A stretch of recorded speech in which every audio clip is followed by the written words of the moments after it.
How to turn off auto save photos on Telegram. In this video, I'm going to show you the quick and easy way to turn off auto save photos on Telegram. Do watch the video till the end so that by the end of the video, we'll learn how to do it. Now, without any further ado, let's dive into the video. First of all, open Telegram app. Make sure to log in on your Telegram account.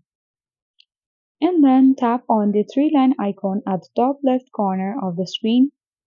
Then select the Settings button at the left panel. Then you will get access to the Settings page of Telegram, where you need to select Data and Storage option, which is under the Notifications and Settings option.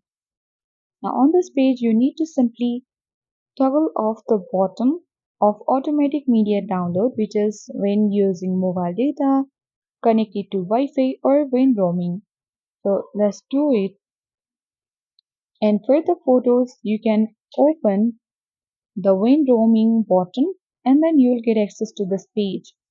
Under types of media, you need to simply toggle off for photos and then you can get back from this page.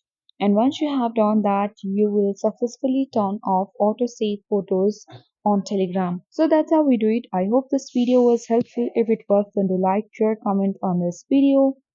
Thank you for watching and see you in the next video.